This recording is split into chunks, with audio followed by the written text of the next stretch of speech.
Hello दोस्तों, मैं देव आपके अपने चैनल सबरंग कहानियाँ में आपका स्वागत करता हूँ। दोस्तों, इस कहानी का पहला पार्ट आपको डिस्क्रिप्शन में मिल जाएगा, उसको सुन सकते हैं।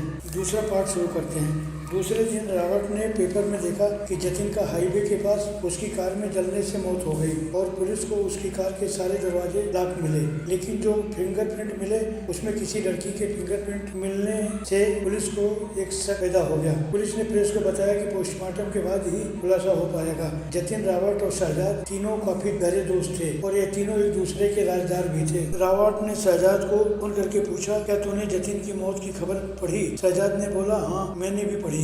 जतिन की एक कार हादसे में मौत हो गई। लाख कोशिशों के बाद भी वह बाहर नहीं निकल सका। लगता है पोस्टमार्टम के बाद ही क्लियर हो पाएगा। असल में क्या हुआ कुछ समझ में नहीं आ रहा है। मैं ऑफिस को निकल रहा हूँ, 12 बजे तक फ्री होकर तुझे कॉल करूंगा। शाम को हम लोग दोनों जतिन को देखने चलेंगे। शाम को उसको शमशान ले जाएंगे, उसमें हम लोग भी शरीक हो जाएंगे। उनका रास्ता उसी हाईवे से होकर जाता था जहाँ जतिन की मौत हुई थी। ठीक उसी जगह उनकी गाड़ी के सामने एक ट्रक बहुत ही तेजी से आया और बड़ी मुश्किल से रावत अपनी गाड़ी को बचा पाया। गाड़ी को रोड के काफी नीचे उतार दिया।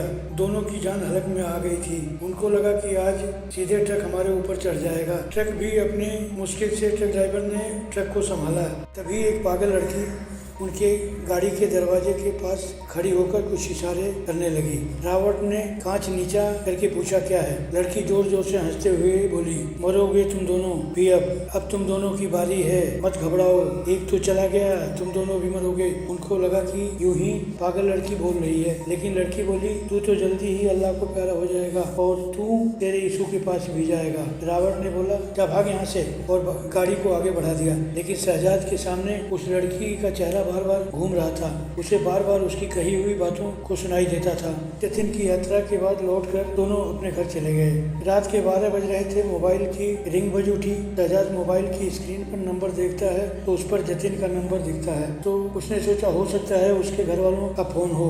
यह समझकर शहजाद फोन उठाता है। दूसरे तरफ से जतिन की आवाज आती है, शहजाद 2 बजकर रहना, मुझे उस लड़की ने मेरी कार में जलाकर मार दिया। शहजाद ने पूछा, कौन सी लड़की ने? दूसरी तरफ जतिन ने बोला, 15 साल पहले हम तीनों ने तो सलमा के साथ किया था, जलाकर मार दिया था। इस समय वह 15 साल के बाद वापस आई है और उसकी आत्मा हम लोगों से बदला लेना चाहती है। तू बचकर रहना। तुम्हारे से पहले मैंने रावत को भी फोन किया था, लेकिन उसका फोन बिजी आने की वजह से मैंने तुम्हें लगाया। तुम खुद को बचाना और रावत को भी बचाने की कोशिश करना, क्योंकि मुझे वह बोल कर गई है कि तुम दोनों को भी नहीं छोड़ेगी। तभी शहजाद को फोन में आवाज सुनाई दी कि तू बता दिया नहीं बचेगा, तेरे बताने के बाद भी मैं उन दोनों को मार दूंगी। और फोन कट गया। आज घर पर शहजाद के अलावा कोई नहीं था। राबिया बच्चों को लेकर अपनी माँ को देखने चली गई थी। 2 दिन बाद आने वाली थी। डोरबेल बजने के आवाज सुनकर शहजाद आई होल से बाहर झांक कर देखा तो सामने राबिया दरवाजे पर खड़ी थी। शहजाद ने दरवाजा खोला और राबिया से पूछा, तुम परसों आने वाली थी, क्या हुआ? इतनी जल्दी कैसे आ गई? तुम्हारी माँ की तबीयत कैसी है? राबिया बोली, पहले से बेहतर है। वह तो तुम्हारे नंबर से किसी लड़की का फोन आया था, तुम्हारी जान को खतरा है, इसीलिए मैं आ गई। शहजाद ने बोला, मैंने तो ऐसा कोई कॉल नहीं किया, फोन तो मेरे पास ही है। राबिया ने बोला, मैं दिखाती हूँ, मेरे पास रिकॉर्डिंग भी है, चालू करके सुनाती हूँ। और उसने सुना दिया। शहजाद ने बोला, यह किसी सरफिली लड़की का फितूर है।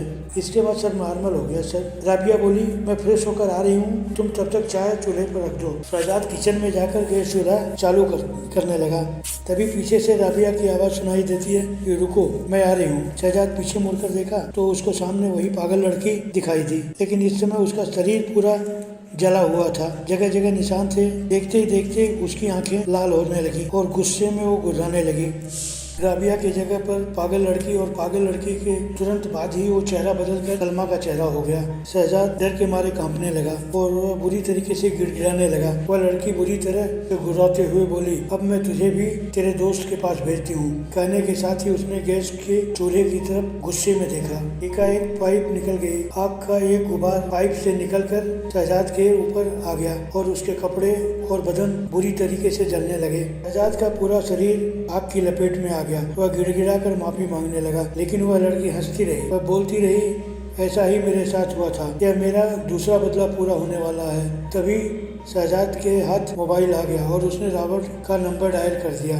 लेकिन देर तक दूसरी तरफ से हेलो हेलो की आवाज़ आती रही और बोलता रहा, मुझे तुम्हारी आवाज़ सुनाई नहीं दे रही है। शहजाद यूं ही जलते रहा, तड़पते रहा और वह लड़की जोर जोर से ठहाके मार कर हंसती रही। इस तरह से शहजाद जलते जलते शांत हो गया और गैस सिलेंडर खाली होने के बाद बंद हो गया। वह लड़की हंसते हंसते गायब हो गई। शहजाद ऑफिस जाने के पहले राबिया को फोन लगा लिया करता था, लेकिन पिछले 2 दिन से फोन न आने की वजह से राबिया परेशान हो रही थी। उसने उसके मामू शकील को फोन लगा कर पूछा, जो शहजाद के पड़ोस में रहते थे। बोला कि आप जाकर देखो, शहजाद का कोई फोन नहीं आया। शकील ने जाकर शहजाद के घर देखा और दरवाजा खटखटाता रहा। बहुत देर तक दरवाजा खटखटाने के बाद भी दरवाजा न खुलने पर दरवाजे को तोड़कर देखा गया तो अंदर किचन में शहजाद की जली हुई लाश मिली।